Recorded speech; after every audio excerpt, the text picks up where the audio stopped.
Sony just announced their new APS-C interchangeable lens vlogging camera, the ZV-E10. Since it's very fashionable to introduce a camera that fits all, I thought maybe to ask my imaginary brother, Johnny B, to assist me with reviewing the camera.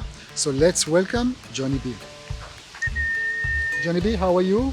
I'm fine, how are you? I'm fine, thank you very much. And you're an experienced vlogger, so the stage is all yours to review the camera. Good luck. Let's do it!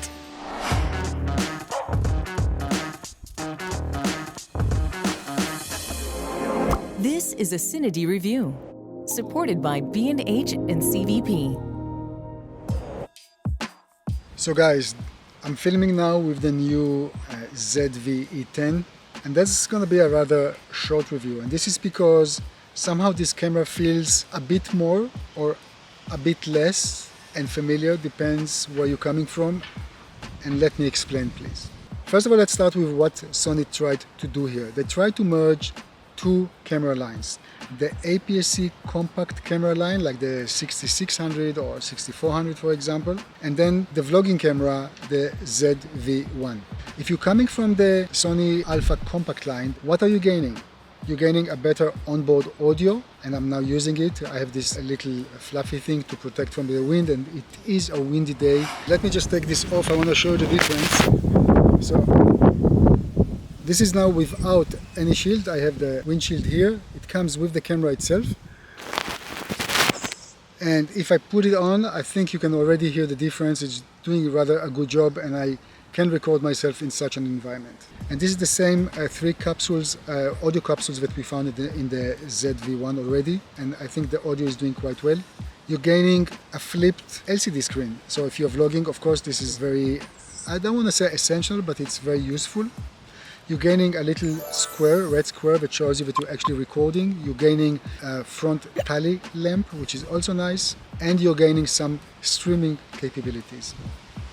But what are you losing? You're losing an essential feature, and this is the EVF. And this electronic EVF is really, at least for me, a must if I want to do serious work. Here it's gone. Like with the Sony ZV-1, the new ZV-E10 can record at a high frame rate, but unfortunately there is no enhancement in resolution or even bitrate.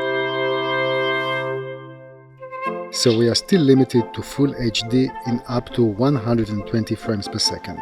Here I upscale the image to 4K to match the rest of the footage in my timeline.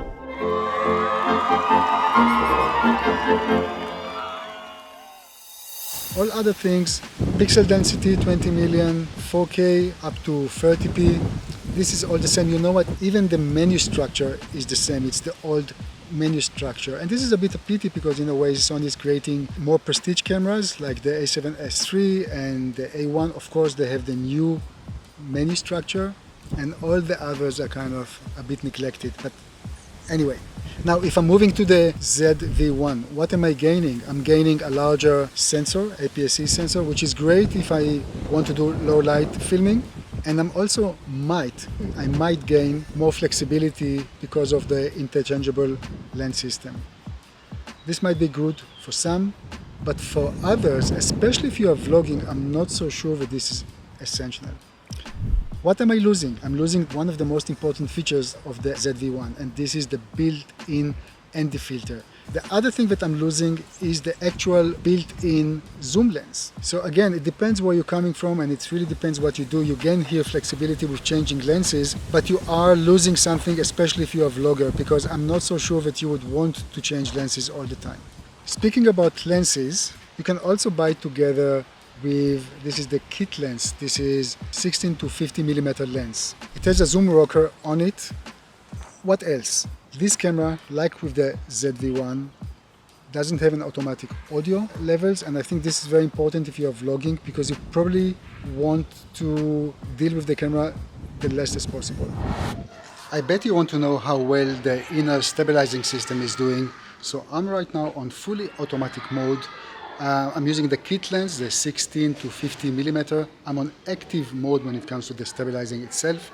That means there's a digital enhancement to what I do.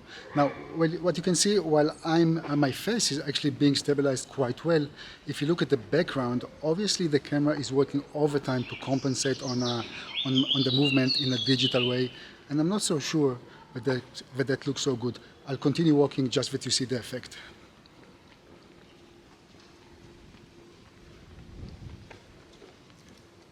So at the end, the direction is right. Larger sensor, very nice. Flexibility, okay, no problem. But this kind of a bit of a game. You gain this, but you lose that, and then you gain this and you lose that. This is a bit of a pity. Is it worth the upgrade if you're coming from both sides, the APS-C compact side or from the ZV-1? In all honesty, guys, I'm not so sure. I'll let you decide if you like the camera or not. And back to those two, you know, Johnny and Johnny B. Let's see what they have to say. I tell you, that was such a review. I hope not to see you again soon. Guys, thank you very much for watching, and please don't forget to subscribe to our YouTube channel. See you soon.